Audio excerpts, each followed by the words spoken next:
Mas mahigpit daw ang pagpapatupad ng COMELEC sa campaign guidelines para sa eleksyon 2013. Ang mga lalabag dito maaaring makulong ng 1 hanggang 6 na taon. Posibleng madisqualify sa pagtakbo at pagbabayarin ng multa. Makibalita tayo kay Jennifer Solis.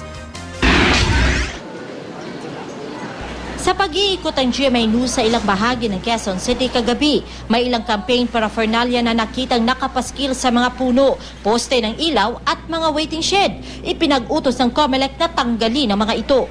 Base sa COMELEC Resolution 9615, sa common poster areas lang maaaring maglagay ng campaign materials.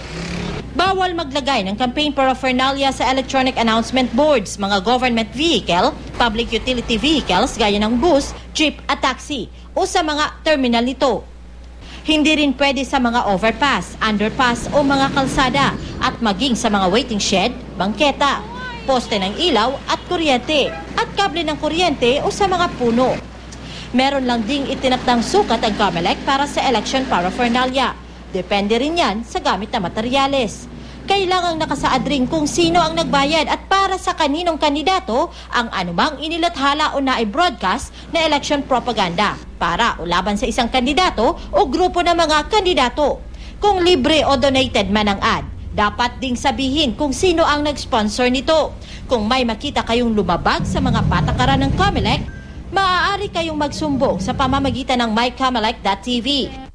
Kunan ninyo ng litrato yung paglabag at i-upload sa website. Pwede nyo rin niyang i-email sa comelectv@gmail.com o i-post sa Facebook at Twitter ng COMELEC. Maaaring gamitin ang hashtag na sumbong ko. Jennifer Solis, Nagbabalita, Pilipinas.